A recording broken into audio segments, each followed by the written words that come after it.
Reactive co-sleeping. I never planned on co-sleeping past the newborn stage, you know. Leo had his own room, decorated with smiling cartoon rockets and glow-in-the-dark stars stuck crookedly on the ceiling because I did it myself after 3 hours of wrestling with flat-pack furniture. He slept there fine for almost 2 years. Slept like a log, mostly. Sometimes he'd wake up thirsty. Or maybe from a bad dream, just little kid stuff. I'd go in, rub his back, give him his sippy cup. And he'd drift off again. Easy. Then it stopped being easy. It started about 3 months ago, no warning. One night, I put him down, same as always, kissed his forehead, turned on the rocket nightlight, whispered, "Love you, moonbeam." I was maybe halfway down the stairs when the screaming started. Not crying, screaming. The kind that rips right through you, pure terror. I ran back up. He was standing in his crib, knuckles white where he gripped the bars, eyes huge and staring straight at the corner by the closet. Nothing was there. Just shadows, the closet door shut tight. "Hey, hey, what's wrong, baby?" I scooped him up. He clung to me like I was a life raft, burying his face in my neck, his whole body trembling. He wouldn't look back at the corner, just kept shaking his head, little whimpers catching in his throat. I checked the closet. Nothing. Checked under the crib. Nothing. Looked out the window. Just the quiet street, the neighbour's porch light buzzing. "Bad dream?" I murmured, rocking him. He didn't answer, just squeezed tighter. I sat in the rocking chair with him for maybe an hour. His breathing slowly evened out, his body relaxed against mine. I tried putting him back in the crib. The second his feet touched the mattress, his eyes flew open and the screaming started again. Frantic this time, desperate. He scrambled back towards me, pointing at that same corner. "No, no, no!" He sobbed. So I took him into my room just for tonight, I told myself. He fell asleep instantly, curled up beside me, one small hand clutching my pyjama shirt. I didn't sleep much. I kept thinking about how scared he was. Real fear, just for tonight, turned into the next night, and the night after that. Every time I tried his room, it was the same horror show. Absolute panic the second I put him down. Pointing, screaming. Sometimes he'd whisper something, just sounds really, but his eyes would be locked on that corner, or sometimes the window. I started feeling like a failure. All the books say consistency is key. Put them back in their bed, reassure them. But reassurance didn't touch this. It was like trying to calm someone down while a house is burning around them. Pointless. He knew something was wrong in there. Exhaustion became my default state. My eyelids felt like sandpaper sliding over gravel every time I blinked, and my coffee mug was practically glued to my hand by 9 a.m. But Leo slept soundly next to me. No nightmares, no waking up screaming. As long as he wasn't in his room, he was fine. It made no sense. Separation anxiety usually means they don't want you to leave, right? But he was fine playing alone during the day. He'd even wander into his room to get a toy sometimes, though never for long and never near that corner by the closet. It was only sleep, only night, only that room. I started dreading bedtime. The walk past his closed door felt heavy. Sometimes I'd pause outside it listening. Silence. But it didn't feel like empty silence. It felt like held breath silence, waiting silence. I told myself I was being stupid, projecting my own stress onto a stupid room. Kids get weird phases, imagination runs wild. He probably saw a weird shadow one night and now he's spooked. Makes sense. Except it didn't. Not really. I kept the baby monitor on my nightstand, the video one.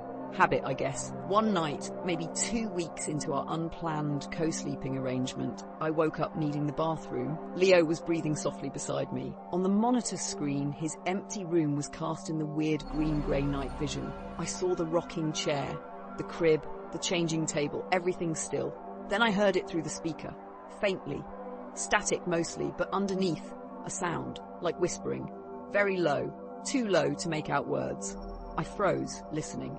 It faded after a few seconds, probably just interference, right? Radio waves, neighbor's monitor, anything. But my heart was hammering against my ribs. I turned the sound off on the monitor after that. A few days later, I had to grab a specific stuffed giraffe from his room. Leo called it Ruffy. He wouldn't nap without Ruffy.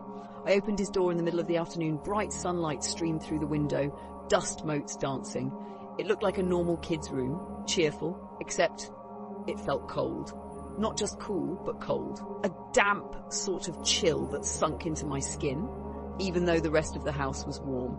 I walked over to the toy box near the window, found Raffi. As I turned to leave, my eyes snagged on the rocking chair. It was moving, just slightly, a tiny, slow back and forth rock, like someone had just gotten up out of it. The air conditioning wasn't on. The window was closed. I backed out of the room, pulling the door almost shut behind me. Raffi clutched tight. My hand was shaking. Stop it, I told myself, walking down the hall. Old houses settle, floorboards creak, drafts happen. There's a rational explanation for everything. You're tired, you're stressed, you're letting his fear get to you. But the fear felt real now. Mine, not just his. I tried talking to Leo about it during the day, calmly. What scared you in your room, Moonbeam? Was it a shadow? He'd just shake his head, his face clouding over. Sometimes he'd look towards his closed door and whisper, "Dark man," or "Scratchy." It sent a shiver down my spine every time. Dark man, Scratchy. Where does a 3-year-old get that? We don't watch scary things. He doesn't even know monsters are supposed to be scary yet. They're just big fuzzy things in his books. The breaking point came last week. I was feeling brave, or maybe just desperate for one night of proper sleep in my own space. I decided I was going to get him back in his room. Firm but fair. Consistency. I read all the articles again. Stay with him until he falls asleep. Leave quietly. Return immediately if he wakes. Reassure, repeat. Okay, I can do this. We did the whole bedtime routine. Bath, story, milk. He was sleepy, yawning. I carried him into his room. The cold hit me the second I stepped over the threshold. That deep, unnatural cold. I ignored it. I put him in his crib. He whimpered, looking towards the corner, but he didn't scream. Progress. I sat in the rocking chair, humming his lullaby. His eyes fluttered closed. I stayed. 10 minutes, 20. His breathing was deep and even. He looked peaceful. Okay. I stood up slowly. The floorboards didn't even creak. I tiptoed out, pulling the door so it was just cracked open an inch. I went to my room, grabbed the monitor, turned the sound back on, low, climbed into bed. My body ached with tension. I watched the little screen. Leo sleeping. The room still. 5 minutes passed. 10. 15. Maybe this was it. Maybe the phase was over. Maybe I was just imagining things. I started to relax, sinking into the mattress. Then I heard it. Through the monitor. Not Leo crying, not static. A sound. A low, guttural sound, like something clearing its throat, but thick, wet. It was followed by a soft, rhythmic scraping. Scrap! Pause! Scrap! Pause! Coming from inside his room. My blood turned to ice water. I stared at the monitor screen. Leo was still asleep. The room looked empty. But the sound. Scrap! It sounded like fingernails dragging slowly down wood. I flew out of bed, down the hall, shoved his door open. The scraping stopped instantly. The room was freezing, colder than ever before. The air felt thick, heavy, like breathing underwater. Leo wasn't asleep anymore. He was sitting bolt upright in his crib, eyes wider than I'd ever seen them, staring straight at the closet door. He wasn't crying, he wasn't screaming, he just pointed. A single trembling finger aimed at the closet. His mouth opened, but no sound came out. The closet door was closed. But I saw it, underneath the door in the thin sliver of space between the wood and the floor. A shadow, a patch of darkness darker than the rest of the dim room. And it moved. It retracted, sliding back away from the door, disappearing into the blackness under the closet. I didn't think.